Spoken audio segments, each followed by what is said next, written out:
Hello, അപ്പോൾ നിങ്ങളുടെയൊക്കെ ഓണമൊക്കെ ഏതുവരെയായി? അപ്പോൾ നമുക്കിനി ബാലൻസ് ഉള്ള ജോലി എന്ന് പറഞ്ഞാൽ അച്ചാറിടലാണേ. അപ്പോൾ മാങ്ങ അച്ചാർ, ഇഞ്ചി അച്ചാർ ഇന്ന് ഇടാമെന്ന് വിചാരിച്ചിട്ട് മാങ്ങ കഴുകി വെച്ചിട്ട് നോക്കിയപ്പോൾ കണ്ടില്ല സംഭവം. വന്ന് നോക്കിയപ്പോൾ രണ്ടുപേരുടേതാ എന്നെ ഇവിടെ സഹായിപ്പാണ്. എൻ്റെ വീട്ടിലുള്ള എല്ലാ ജോലിയിലും എന്ത് ഫംഗ്ഷൻ വന്നാലും എല്ലാ ജോലിയിലും ഞാൻ എൻ്റെ മക്കളെയും കൂടെ പാർട്ടിസിപ്പേറ്റ് ചെയ്യിപ്പിക്കാറാണ് പതിവ് കേട്ടോ. അവരും എല്ലാം പഠിച്ച് വളരട്ടെ എന്നൊരു ഒരു ഒരു ചിന്ത അതിൻ്റെ പിന്നിലുണ്ട്. അപ്പോൾ രണ്ടുപേരുടെ മാങ്ങ അരിയാൻ വേണ്ടി ഇരിക്കുകയാണ് കേട്ടോ. അത്രയും സമയം എനിക്കൊരു സ്വസ്ഥതയും കിട്ടുമല്ലോ, അല്ലെങ്കിൽ രണ്ടും കൂടെ എപ്പോഴും അടിയും ബഹളവും വഴക്കുമാണ്. അപ്പോൾ വന്ന് നോക്കിയപ്പോൾ 1.5 കിലോ മാങ്ങ ക്വാണ്ടിറ്റി കുറഞ്ഞ് 1 കിലോ ആയതുപോലെ എനിക്കൊരു സംശയം കേട്ടോ. രണ്ടുപേരെയും വാക്കകത്ത് നിറച്ച് മാങ്ങയാണ്.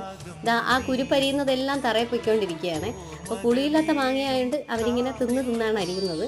അപ്പം നിങ്ങൾ വിചാരിക്കും ഇതൊക്കെ ഈ കൊച്ചുങ്ങളെ കൊണ്ട് ചെയ്യിപ്പിച്ചിട്ട് ഈ തള്ള ഇവിടെ എന്തെടുക്കുകയാണെന്ന്. ഞാൻ അടുക്കളയിൽ കുക്കിംഗ് ആണ്. രാത്രി അവർക്ക് ചപ്പാത്തിയും ചിക്കൻ കറിയും വേണമെന്നാണ് പറഞ്ഞിരുന്നത് കേട്ടോ. അപ്പോൾ ചപ്പാത്തി കിട്ടിയില്ല, ചിക്കൻ കറിയും അതുപോലെ ഗോതമ്പ് ദോശ ഉണ്ടാക്കുന്നതിൻ്റെ തിരക്കിലാണ് ഞാൻ.